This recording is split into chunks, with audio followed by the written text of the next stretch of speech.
a Fórmula E busca um novo treino de classificação, mas vai tomando um caminho perigoso para a próxima temporada.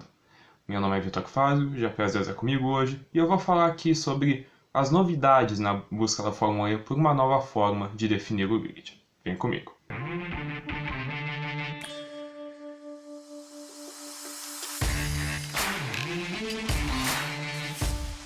Bom, gente, eu já falei aqui no GPS 10 em mais de uma ocasião sobre, primeiro, como o formato de classificação da Fórmula E é ruim, é falho, mais de uma vez também sobre como a Fórmula E na verdade já está pensando em fazer essa mudança, em buscar um formato novo, um formato que funcione melhor para a categoria na atualidade. E essas coisas elas estão começando a se desenrolar nos bastidores. Se você caiu de paraquedas aqui e não assiste muito a Fórmula E, a questão é a seguinte. O formato usado até a temporada passada, ele é um formato que basicamente força os melhores pilotos do campeonato a largar da parte de trás do grid. Porque eles são forçados a ir para a pista quando ela é menos aderente, quando não está com a temperatura ideal, enfim. Eles são prejudicados sem necessidade. A Fórmula E finalmente percebeu isso e decidiu buscar soluções diferentes. Mas já se falava na época que qualquer que fosse a solução, teria que ser uma solução meio que com a cara da Fórmula E, digamos. Que é uma coisa que a gente respeita. A Fórmula E tem esse seu jeito de ser e tal, e enfim. A gente podia esperar que não seria uma solução convencional. Mas a gente esperava que fosse uma solução, a gente espera que seja uma solução que, um, faça sentido, dois, resolva os problemas que a gente tem até agora. E a informação que surge, que está sendo dada pelo site The Race, um site bastante confiável para assuntos relacionados à Fórmula E, é de que a ideia atual, o plano A da Fórmula E para a próxima temporada, é um formato num estilo meio mata-mata. E eu não estou falando mata-mata de forma exagerada, é realmente uma coisa assim, de pegar os pilotos, dividir em dois grupos na primeira fase, 4 pilotos de cada grupo avançam para as quartas de final, dois de cada avançam para a semifinal, e aí um de cada avança para a final, e aí nessa final se decide o pole position. Ou seja, 4 fases de treino classificatório e um formato que é realmente análogo com o que a gente vê no futebol e em outros esportes. E vou começar a falar pelo lado positivo.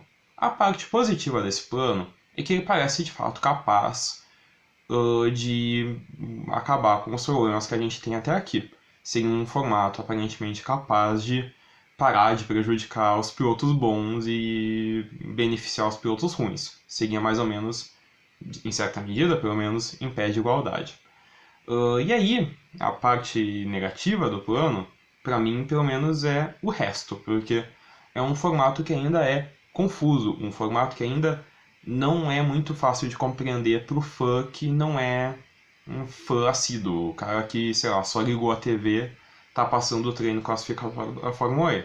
Não é um formato tão fácil de digerir, porque acaba sendo uma coisa que, comparando com a Fórmula 1, por exemplo, porque a Fórmula 1, o formato da Fórmula 1 não é tão diferente assim disso. A questão é que o da Fórmula 1 tem uma fase a menos, porque é só Q1, Q2, Q3, e não tem um formulismo exagerado, acaba sendo que os pilotos eles vão sendo eliminados primeiro 5, e aí tem 10 caras brigando pela pole, é isso. Quem assiste lá, quem cai de paraquedas, consegue acompanhar e entender. Nesse caso da Fórmula E, também pelo fato de a Fórmula E não ter estabelecido uma cultura de manter o seu regulamento por muito tempo, regulamento inalterado por muito tempo, é uma coisa que quem começa a assistir não sabe muito bem o que está acontecendo. E vai continuar com esse formato. Acaba sendo um formato que, até para quem acompanha a Fórmula E mais de perto, com mais frequência, vai precisar de um tempo para se acostumar e provavelmente nas primeiras semanas teria que, sei lá, ficaria meio perdido. A boa notícia é que esse formato, ele, também de acordo com o The Race, vai ser testado. A ideia é que se faça uma simulação desse teste na pré-temporada em Valência, e aí eles vão ver se funcionar de fato, vai ser efetivado. Se não funcionar, não sei o que vai acontecer. Mas a minha crítica aqui é realmente no fato de que a Fórmula E ela tem essa teimosia em complicar o que não precisa ser complicado, em tornar confuso o que podia ser muito simples.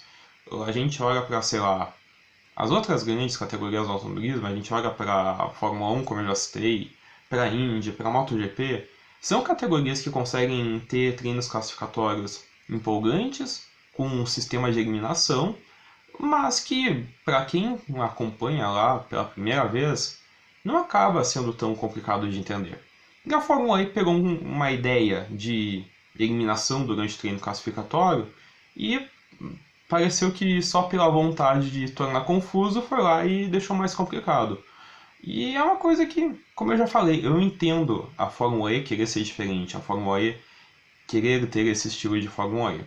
Mas ao mesmo tempo que isso é importante também para a Fórmula E se estabelecer como um campeonato sério, que é um problema que a Fórmula E tem desde a sua fundação.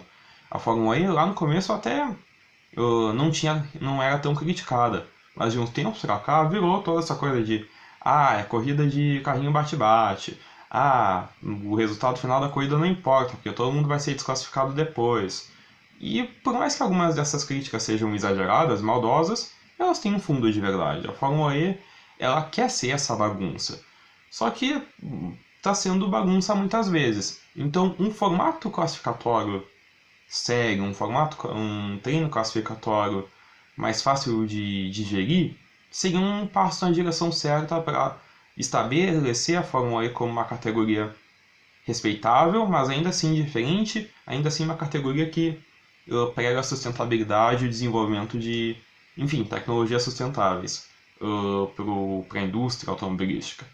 Então fica a sensação de que a Fórmula E realmente podia buscar uma solução realmente prática, uma solução cabível para um problema detectado na temporada passada e nas temporadas anteriores, para falar bem a verdade, que o formato de grupos sempre foi meio ruim, nunca funcionou por completo.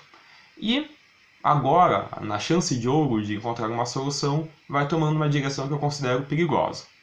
De novo, não é uma coisa definitiva, até porque até aqui é uma informação de um veículo só, e a gente ainda não sabe exatamente o que vai acontecer nessa simulação de valência, se de fato isso vai ser implementado ou não. Mas eu já deixo nesse vídeo aqui a minha crítica de antemão, que a Fórmula E está sim tomando uma direção que eu considero perigosa para a próxima temporada.